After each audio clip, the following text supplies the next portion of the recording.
My son-in-law humiliated me at Thanksgiving by serving my meal on a plastic plate placed on the floor. The next morning, I began the cold, calculated legal process to evict him, recover my $80,000, and expose the massive felony fraud he was running under the cover of my family name. Before continuing, write where you are from or what time it is. "There's no place for you here and no food," my son-in-law Leonard snapped. The verdict hit me like a physical blow, yet the loss was already in motion. I watched him set a flimsy white plastic plate on the hardwood floor, the floor I had installed myself 30 years ago. On it, he scraped dried turkey pieces, congealed gravy, and stuffing that had been sitting too long. It was dog food, placed in front of a dozen strangers in the dining room of my own house.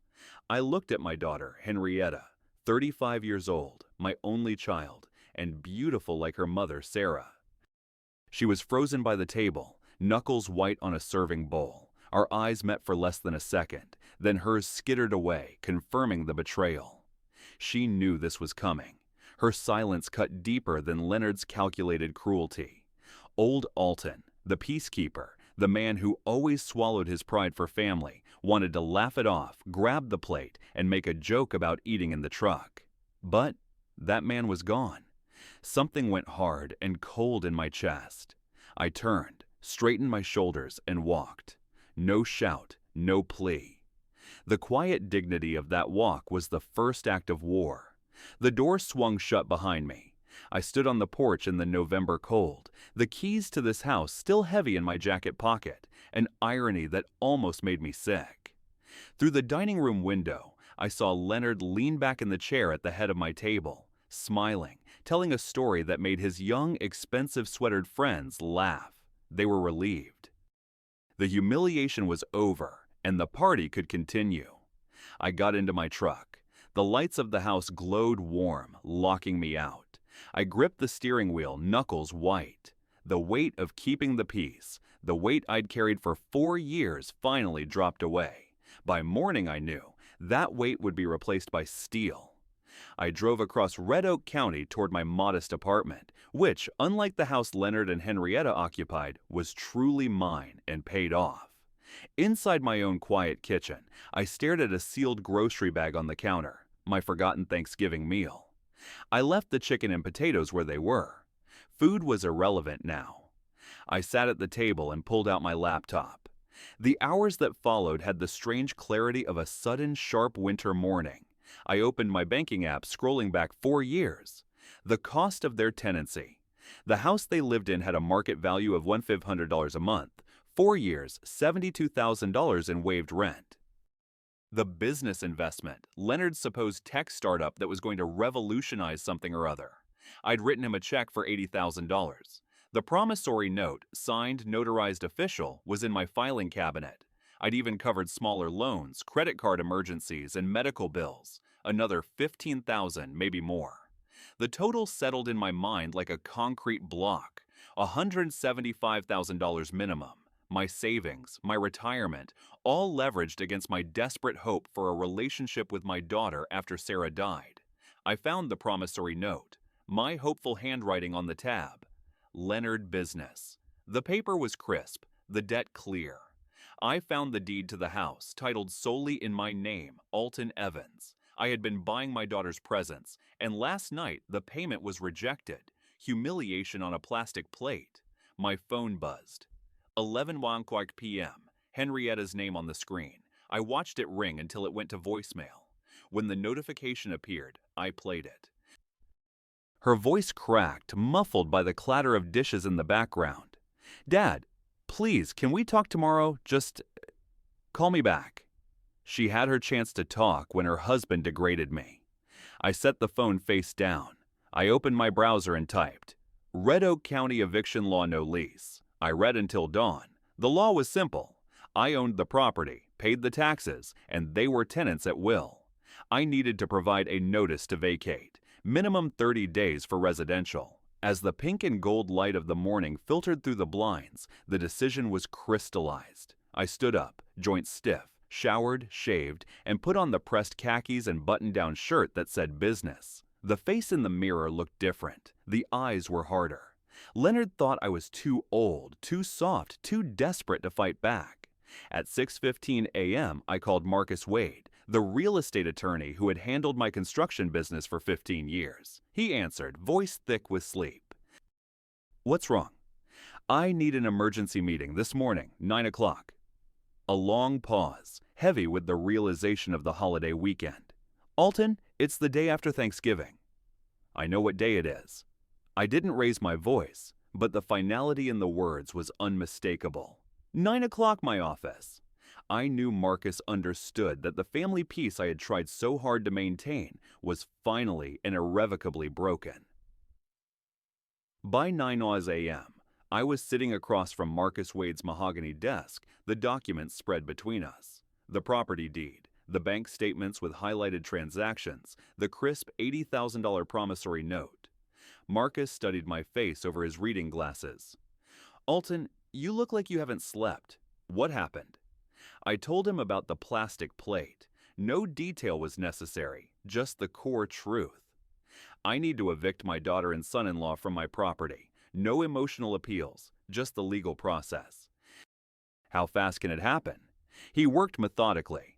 The law was straightforward. I was the sole owner. They had no lease and had paid no rent. Texas law is clear. Notice to vacate 30 days minimum. If they refuse, we file in justice court. That's another 3 to 4 weeks. The loan is a separate civil suit, breach of contract, easily enforceable. But Marcus leaned back, removing his glasses, the lawyer softening into the friend. I have to ask, Alton, this is Henrietta. I met his eyes, letting the memory of the plastic plate, the sound of it scraping on my floor, do the talking. Marcus stared for a moment, then clipped his glasses back on. I'll draft the eviction notice and the separate demand letter for the loan repayment today. Certified mail goes out Monday. I authorized him to proceed, walking out into the bright Friday sun. As I reached my truck, I opened my phone and typed a message to Henrietta. You'll receive legal documents by Monday. Do not contact me until you've read them. I pressed send. The relationship I had been trying to buy for 4 years was now officially foreclosed. The weekend crawled by. I worked. I didn't answer the 5 missed calls from Henrietta. I was waiting for Monday. Monday morning found me at the construction office, phone face down on my desk. At 8:15 a.m., the certified mail tracking app showed out for delivery. I refreshed the screen, staring at the numbers, counting down the minutes to impact. 9:47 a.m., delivered, signature obtained. I zoomed in on the signature image. Leonard's unmistakable scroll. I imagined the official letterhead of Marcus Wade, attorney at law, the words, notice to vacate in bold at the top. 30 days. That was all the law required. 30 days to undo 4 years of entitlement. 15 minutes later, Leonard's name flashed on my screen.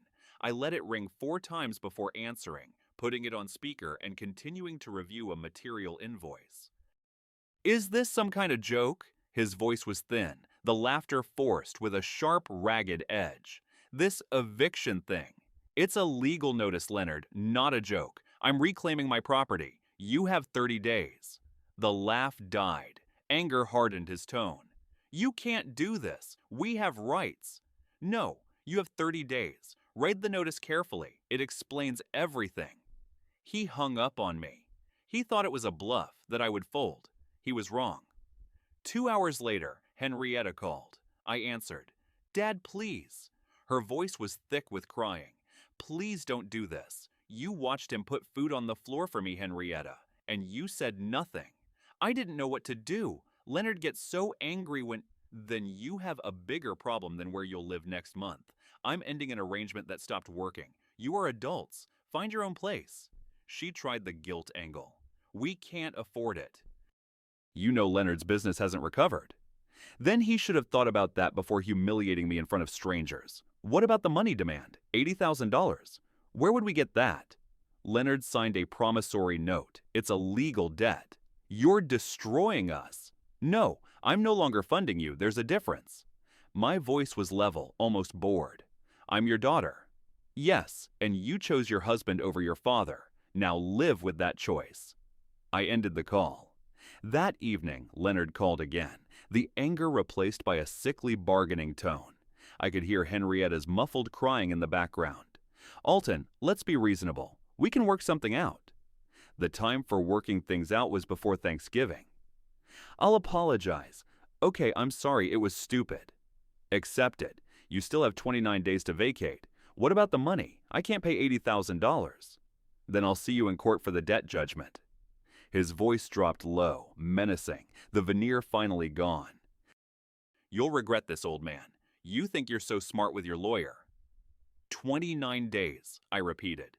The clock is running. Ab1. The clock was running, but Leonard had a different timepiece in mind. The next morning, Tuesday, I was trying to focus on a new project bid when my phone started vibrating like a trapped wasp. Not calls, but texts from concerned friends and old clients. Then the calls started, asking if the business was stable, if I was okay. I went straight to my laptop. Leonard's social media post was the answer, a long, angry statement with the headline, "My father-in-law is evicting his daughter into homelessness this Christmas." He painted a picture of a cruel, wealthy elderly man abandoning his family, demanding payment, and throwing his daughter out into the winter cold. He carefully omitted the plastic plate, the 4 years of free rent, and the $80,000 loan. He included photos, Henrietta looking distressed, and a picture of them as a happy family at a restaurant, all carefully chosen lies arranged to elicit public sympathy. One line made my hands tremble on the mouse. After years of helping maintain his property and caring for him after his wife's death, he's demanded we leave with only 30 days' notice. The comments poured in. "Sue him." "What kind of father does this?" "Shameful." 3 comments were from people I did business with, clients and suppliers. The whispers had started. If he'd do that to family, what about business commitments? I immediately called Marcus. "How bad is this for public perception?" "Pretty bad, Alton. For our legal case, irrelevant. But do not respond.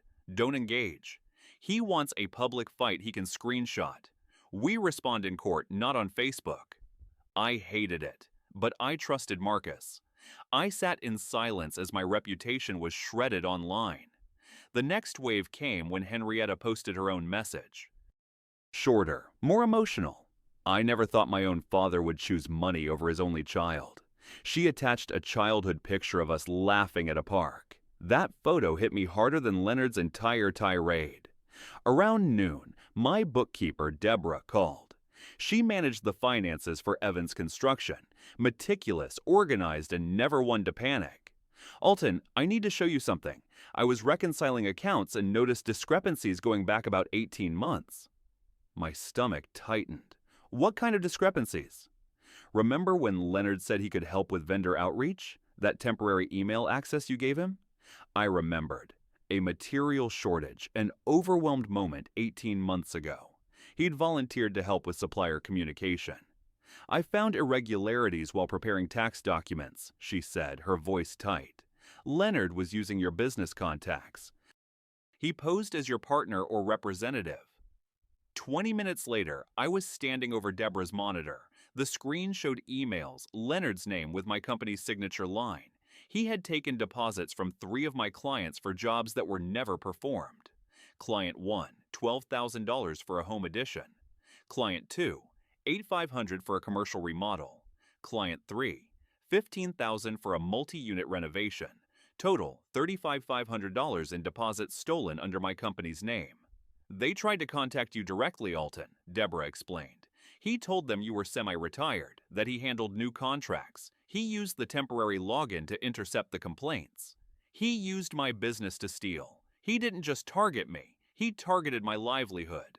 Then Deborah clicked to another folder, her hesitation palpable. "I found something else. While pulling property records for taxes, Leonard filed paperwork with the county 9 months ago." She opened a PDF. It was an official county document, a gift deed.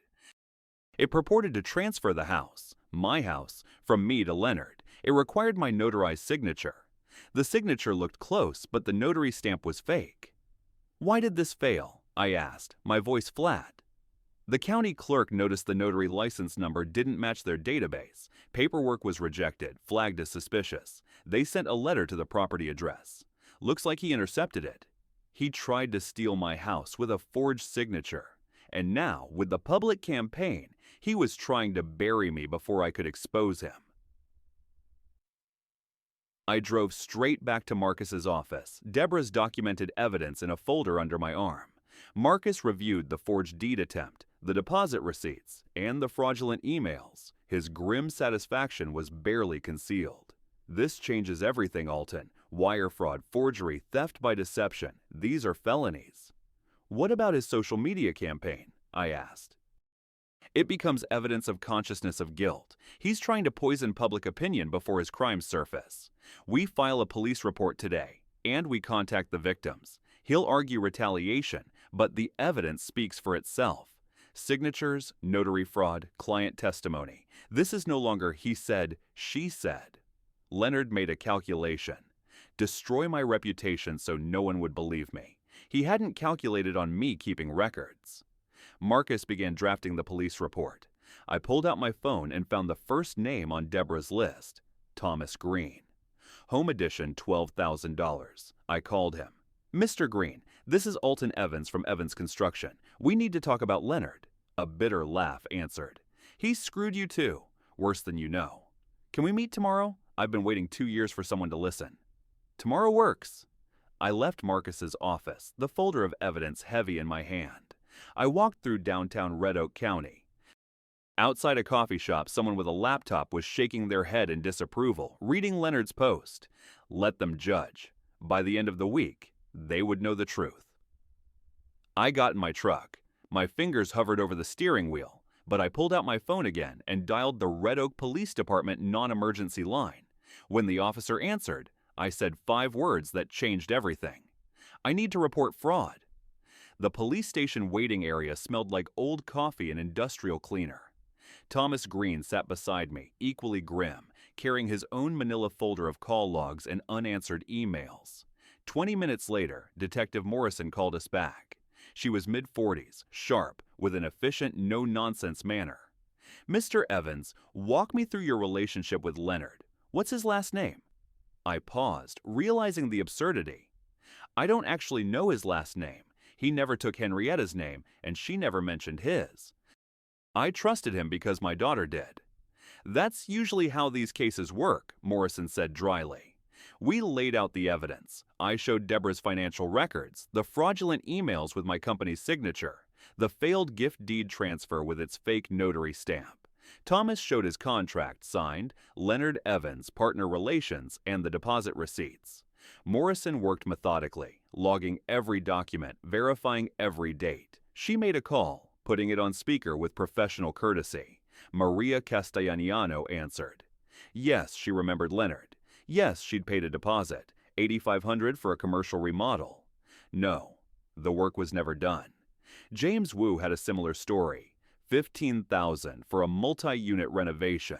That's a pattern, Morrison said after the third call. He specifically targeted older clients, used your reputation as cover. He didn't just steal money, he stole my name. 30 years of honest work, and he wore it like a mask. By early afternoon, Detective Morrison had enough for an interview request. Marcus called me later. Morrison contacted Leonard, voluntary interview scheduled for tomorrow morning at 10 a.m. Will they arrest him? Not immediately. They'll interview, see if he admits anything, offers an explanation. He'll lie. But they have documents. His lies will just dig him deeper. That evening, Henrietta called, her voice shaking with fear. Dad, the police called Leonard. They want to interview him about fraud. I know. I filed the report. Stunned silence. You went to the police? 3 people lost over $35,000 because Leonard used my company name to steal from them. That's not up for debate. You're trying to put him in jail? No, I'm reporting crimes. The legal system will decide the rest. She didn't hang up. I heard Leonard shouting in the background, words I couldn't make out. Dad, how many people? She whispered. It was the first time she had asked for facts instead of making an accusation. At least 4, maybe more. The interview lasted 3 hours. Marcus called when it was over. Leonard arrived with Simmons, his discount lawyer. Initial strategy: deny everything, claim the documents were fabricated. And Morrison presented the emails, timestamps, IP addresses matching his devices. He shifted to calling it marketing help, said there was a misunderstanding about authority. When she brought up the forged deed, he claimed he found it like that. Just asking questions about property transfer, didn't know the signature was fake. I closed the project file on my desk. Did he admit anything? Not directly, but his attorney looked sick. Simmons knows Leonard's lying, and he knows Morrison knows. She's referring it to the district attorney's office. Charges will take a few weeks. Marcus paused. But, Alton, this is serious now. Wire fraud, forgery, these are felonies. Later that day, Deborah called again. Found another one, a contractor named Steve. Leonard approached him, claiming to be your nephew, needing equipment rental. $6,000 worth of tools that were never returned. Keep looking, I said. I want every victim to get justice. That evening, my doorbell rang. I wasn't expecting anyone. Henrietta stood outside, alone. The December air was cold, and her eyes were red from crying. She didn't ask to come in, just stood in the doorway framed by the cold night. Is it true? All of it? She whispered. Yes. Leonard said you're lying, making it up to justify evicting us. I walked to my kitchen table and retrieved the folder with the police reports, victim statements, and bank records, copies of everything Morrison had given me. I held it out to her. Read them yourself. She stared at the tan folder, but didn't take it. Her arms were wrapped around herself. I can't. If I look, I have to. You have to see. That's why you're here. He's my husband. I understand loyalty. Loyalty to a lie isn't love, sweetheart. It's just fear. She stood there, silent. She left without the folder, without another word. But she came alone. That was the first independent choice she'd made in years. The next day, Marcus received court scheduling. Eviction hearing set for mid-March, 10 weeks out. But then, a week later, another call. Alton, the district attorney filed formal charges: wire fraud, forgery, theft by deception. When does he get arraigned? Next week. But here's the interesting part. The eviction hearing got moved up. The judge consolidated it with the criminal preliminary hearing. I looked at the calendar. 3 weeks until court. What does that mean? It means Leonard faces everything at once. The house, the money, the crimes. The total annihilation of his life begins in 3 weeks. My phone buzzed with a new text. Henrietta. The message contained only 4 words. Can we talk without Leonard? I stared at those 4 words on my screen for a long time. My daughter asking to meet without her husband. It was the crack I had been waiting for. A decisive break in the years of shared manipulation. I typed one word back. Tomorrow. I sat in my apartment that evening, the quiet oppressive, and wondered if I'd just won or if everyone had lost. The answer I knew would come in that courtroom. The next day, she arrived at my apartment complex. She didn't wait for the doorbell, just stood at the threshold, pale and exhausted, her eyes red. The change was stark. This wasn't Leonard's polished wife, but Henrietta, raw and stripped bare. Is it true, Dad? All of it? She asked, her voice small. Leonard said you're making it up, to justify evicting us. I walked to the kitchen table and picked up the folder. Police reports, victim statements, bank records, the physical, undeniable evidence. I pushed the folder across the worn formica. Read them yourself. She stared at the folder, then flinched away. I can't. If I look, I have to see. You already see, sweetheart, that's why you're here. She stood there, arms wrapped around herself against the internal cold. He's my husband. I understand loyalty. I stepped closer, softening my voice for the first time in weeks. Loyalty to a lie isn't love, Henrietta. It's just fear. She left without opening the folder, but she had come alone. That was the critical shift. The next morning, Marcus called with an update on Leonard's legal maneuvering. Leonard's attorney filed a motion to delay the eviction, citing undue hardship and retaliatory eviction. The motion included copies of Leonard's vicious social media posts, attempting to prove my intent to harm, not simply reclaim property. Judge Rhodes denied the motion within 48 hours. The facts did not support a retaliation claim. Leonard wasn't giving up, though. I heard through business contacts that he was desperately trying to borrow $80,000, approaching former friends and distant relatives. Every refusal tightened the noose. He was drowning, and every hand he reached for pulled away. Later that afternoon, Detective Morrison called Marcus again. She was cross-referencing Leonard's access points and found a thread leading to a local equipment rental company. Contractor named Steve Polson. Leonard approached him, claiming to be Alton's nephew, needed equipment rental, $6,000 worth of tools that were never returned, Marcus reported. How many more are there? I asked, feeling sickened by the breadth of the deception. We're up to 7 potential victims now, Alton. He's been running this scheme for years, using your name as currency. I hung up, the reality of it heavy in the silence. I had brought this predator into my life. I introduced him to my business contacts. I enabled the con. February arrived, cold and gray. I marked the March court date on my calendar with a heavy red pen. The phone rang while I was making coffee. Marcus. The district attorney filed formal charges: wire fraud, forgery, theft by deception. When does he get arraigned? Next week. But here's the interesting part. The eviction hearing got moved up. Judge Rhodes consolidated it with the criminal preliminary hearing. My coffee mug clattered on the counter. He faces everything at once?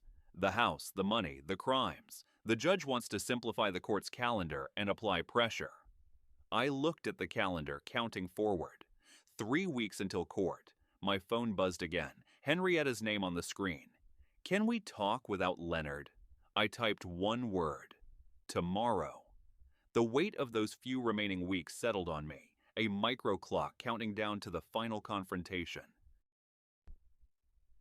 The 3 weeks leading up to the consolidated hearing felt like years compressed into a single moment. The courthouse steps felt impossibly steep, a climb into the public eye. I was dressed in a conservative suit, feeling every one of my 63 years. Marcus carried the evidence binders. They looked light, but they weighed everything. Leonard and his lawyer, Simmons, stood across the plaza. Leonard stared at me with unconcealed hard hostility. The mask of the wounded family man was gone, replaced by raw defiance. Inside, the hallway smelled of floor polish and old wood, the sterile scent of institutional power. Leonard and Simmons sat on one bench. Marcus and I sat opposite. Henrietta arrived last. Alone. She walked down the center of the hallway and sat on a bench between both sides, a physical metaphor for her torn loyalty. Leonard gestured for her to join him. She didn't move. He greeted passers-by with a sad smile, whispering loudly to Simmons, "I just want my family back." When he reached for Henrietta's shoulder, she flinched, a tiny, decisive movement I saw instantly. The bailiff appeared. Evans versus Leonard and Evans. The formal naming of the conflict. Judge Rhodes took the bench without ceremony.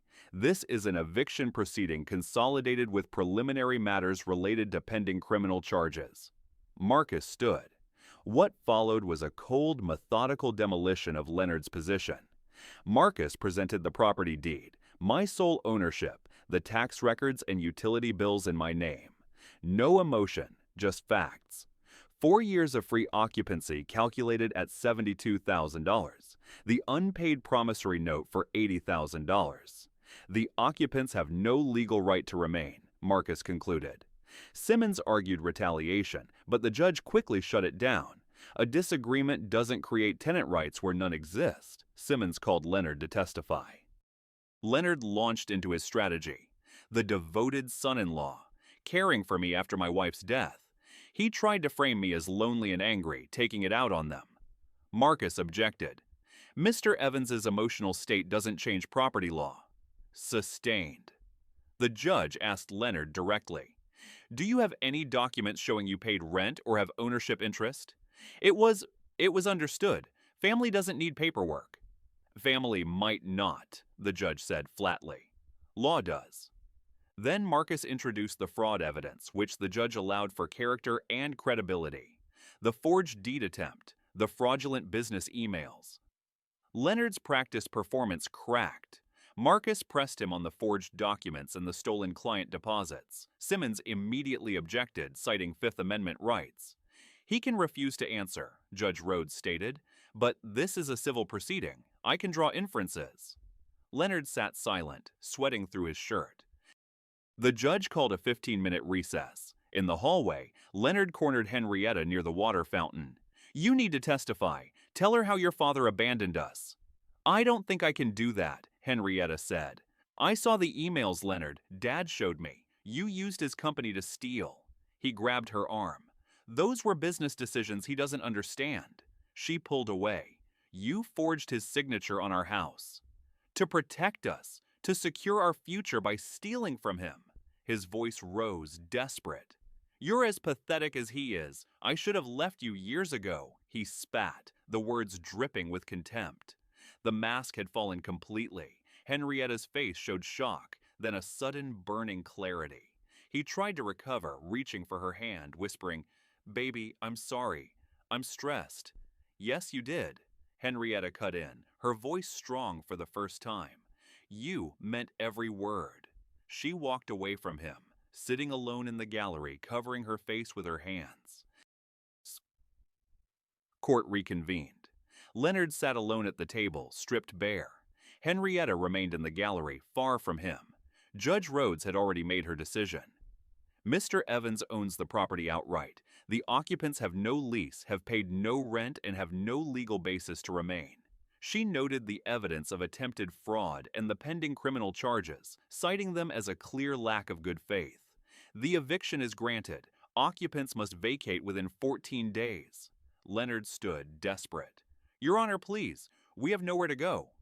14 days is more than adequate," the judge countered. "Next case." The gavel fell, a single sharp sound of finality. Outside, Marcus shook my hand. Leonard stormed past both of us without looking back. I sat down next to Henrietta on a bench in the March sun. "You won." "The court ruled fairly. That's not the same thing." She looked shattered. "The things he said to me in there." "I heard you were right about all of it." "I didn't want to be right," I confessed. "I wanted to be wrong." "Where are you staying?" I asked. "I don't know yet. Not with him." I pulled out a business card, wrote the address of a short-term rental I owned on the back. "It's empty. Stay there while you figure things out. No rent for the first month." She took the card, tears streaming down her face. She looked at the card, then at me.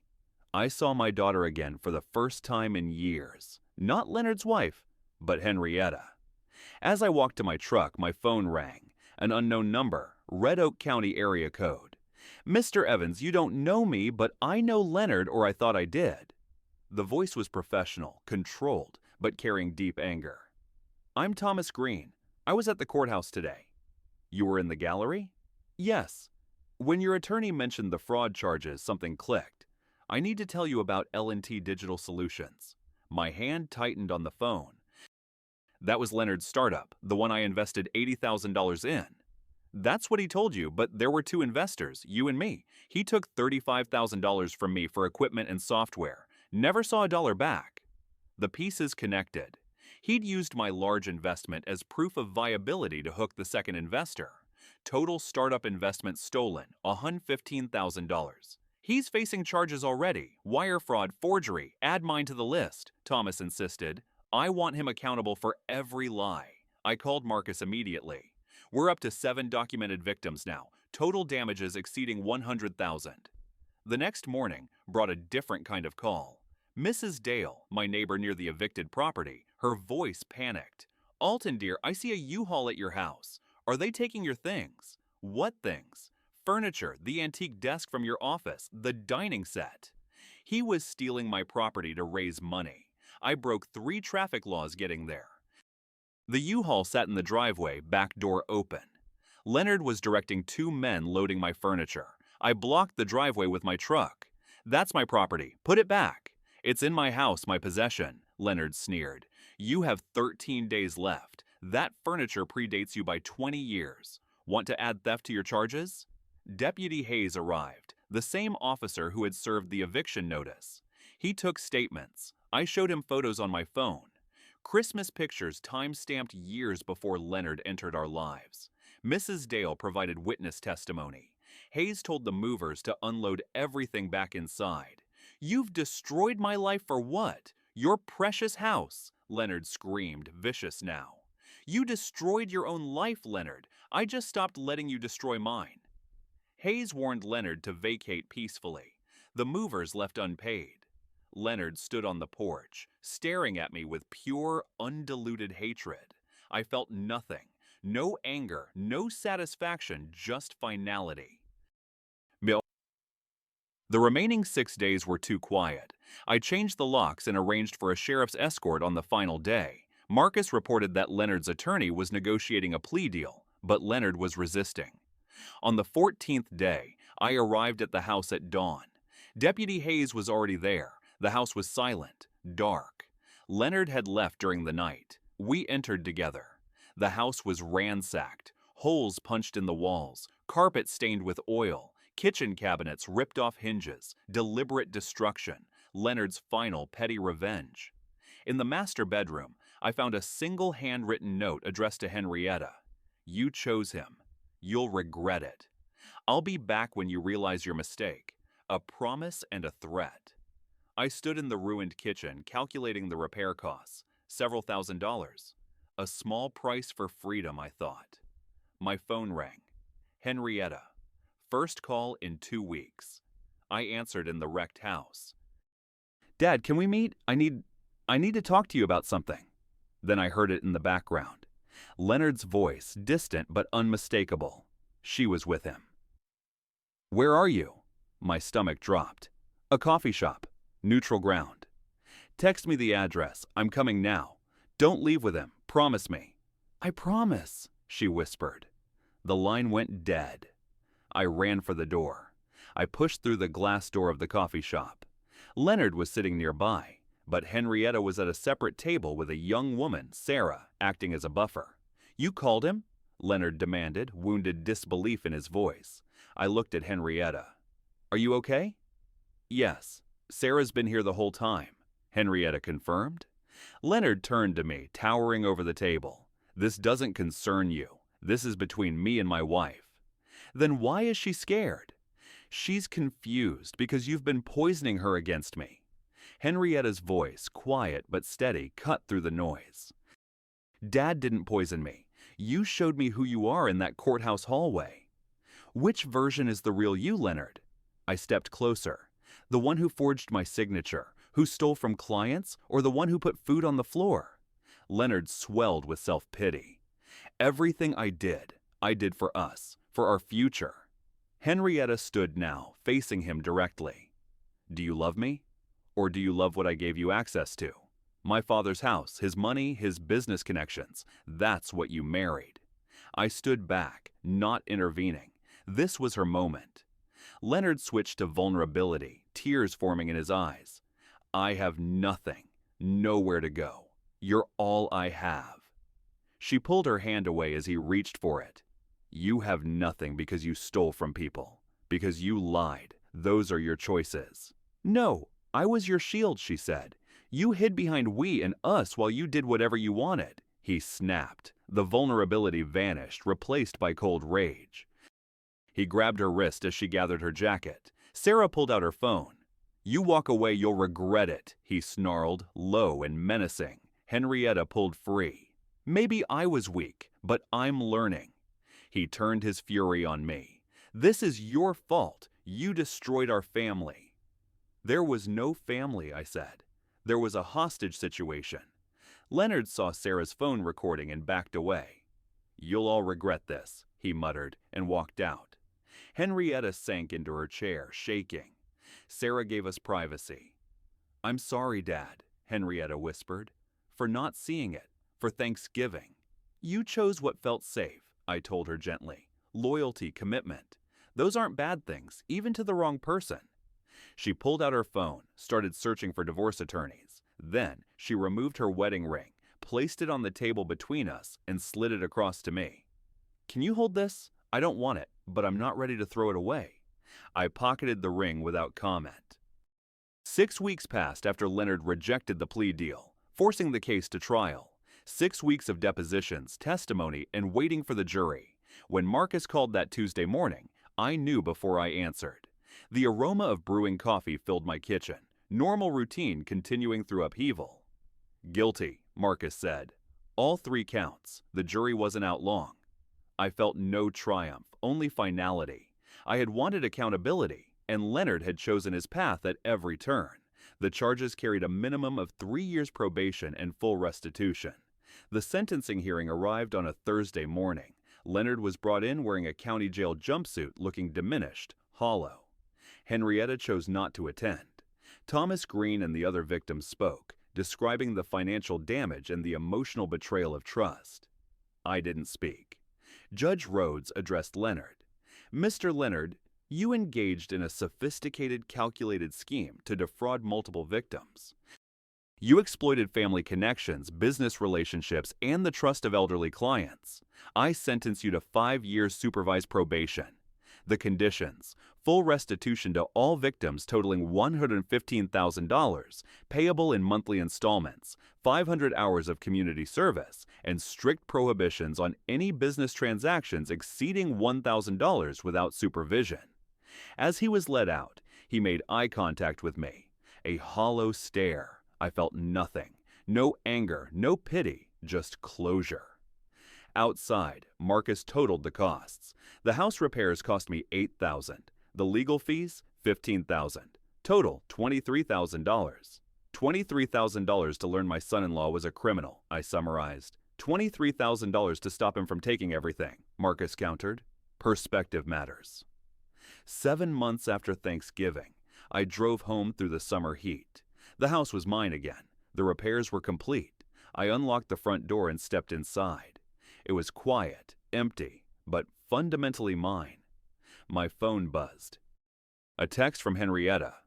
"I know today was sentencing. Are you okay?" I typed back, "Yes, are you?" Her reply came quickly. "Getting there. Can we talk this weekend? Sunday dinner my place. I'll cook." Her response was a simple heart emoji, a tentative reconnection. 9 months ago, I had walked out of my own house with food scraps on a plastic plate. Today, a judge had declared Leonard a felon. Between those 2 moments lay the destruction of a lie, purchased at a high price. I went to the hall closet, pulled out the plastic bag I'd kept hidden. Inside was the flimsy plastic plate from Thanksgiving, my grim reminder. I took it to the outside trash bin, dropped it in without ceremony. The sound it made hitting the bottom was ordinary, just trash. I returned to the porch as the sun set. I'd spent 9 months fighting for justice. What I'd found was freedom. Freedom from false obligations, from the weight of other people's choices. Brian, my neighbor, waved from across the fence. "Poker night Thursday. You in?" I nodded. "I'm in." I stood on the porch, drinking cold coffee, watching the world turn. Leonard was serving his probation. Henrietta was building competence in small ways. Sunday, we would sit at my dining room table and talk carefully, honestly, about anything except the past. The house around me stood solid, mine again. I stood there too, on my own porch, breathing. That was victory enough. If this story resonated with you, leave a like and consider subscribing. You can also drop any comment below, even just one word. Maybe tell me where you're watching from, or what time it is right now. Sometimes one word is enough to say you are here.